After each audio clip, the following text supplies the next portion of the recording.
l'article 115 de la Constitution, l'Assemblée nationale va commencer demain, samedi 15 mars 2025, procéder à l'ouverture de la session ordinaire du mois de mars. Il était donc important qu'en prévision de cette séance inaugurale, le bureau de l'Assemblée nationale rencontre la conférence des présidents pour examiner toutes les questions liées aux préparatifs logistiques, matériels et autres pour avoir une session sereine, mais surtout que cette plénière de demain se passe dans les conditions optimales de sérénité. Nous avons donc écouté successivement la questeur adjointe qui est chargée des questions d'intendance, mais aussi suivi le premier vice-président qui nous a fait rapport de tous les contacts, tous les échanges que nous avons eus notamment avec le gouvernement pour résoudre toutes ces questions de préparatifs de cette session. Nous avons ensuite abordé en deuxième lieu la question de l'avant-projet de calendrier de cette session. Conformément à l'article 64 du règlement intérieur, sur ce point-là, nous avons distingué des matières non législatives, des questions d'évaluation et de suivi et des questions législatives. Il sera soumis aux députés la question de la validation du mandat, la question de l'examen de rapport des vacances qui est une question qui nous donne la vision globale de la situation. Mais cette session ordinaire intervient à un moment particulier où une partie du territoire national est occupée. Et deux grandes villes, deux chefs-lieux sont occupés par l'armée rwandaise, la RIADF, appuyée par ses supplétifs de M23. Sur ce point, la plénière devra suivre le rapport de commissions spécialisées, notamment la commission défense et sécurité qui a eu à travailler pendant toute la durée de l'intercession pour avoir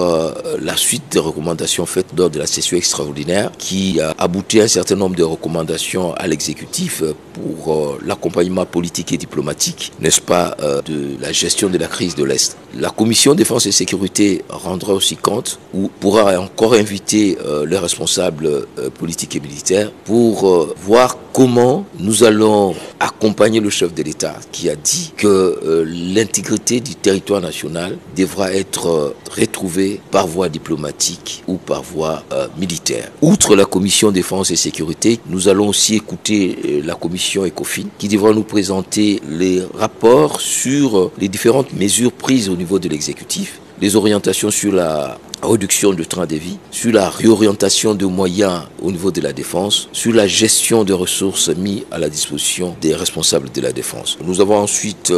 pour terminer, suivi la communication du président de l'Assemblée nationale qui a fait part à la conférence de présidents de différents contacts diplomatiques au service de la défense, au service de la paix et ces déploiements parlementaires d'accompagnement de l'autorité qui a la charge de la défense et la charge de la diplomatie de la guerre, le chef de l'État, a amené le président à exiger du président du groupe parlementaire, président de commission, que nous tous nous puissions avoir la même vision. D'abord, l'impératif de comprendre que la défense est une question globale et que lorsque nous allons reprendre la session, il faudra voir la question de renforcement de notre défense compte tenu des immenses richesses que nous avons qui attirent de convoitises dont nous devons être conséquents avec nous-mêmes pour nous donner une armée, des moyens, des ressources, de capacité interne et internationale pour pouvoir assurer la défense de notre territoire. Deuxièmement, l'impératif politique de cohésion. Nous devons savoir que nous avons tous qu'un seul pays et que nous devons mettre en avant dans la centralité de notre vie l'impératif de l'unité et de la cohésion nationale. Et sur ce point-là, parmi les lois prioritaires qui seront examinées, il faut envisager cette loi sur le service militaire obligatoire qui doit être une des priorités pour que nos jeunes, que nous-mêmes,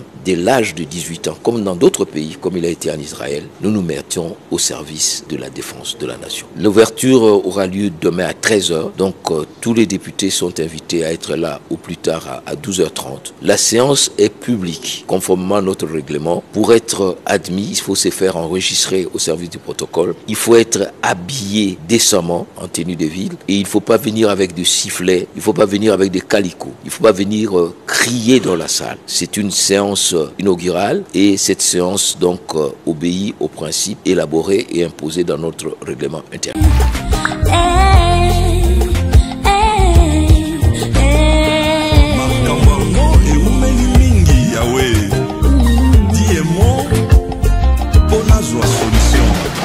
C'était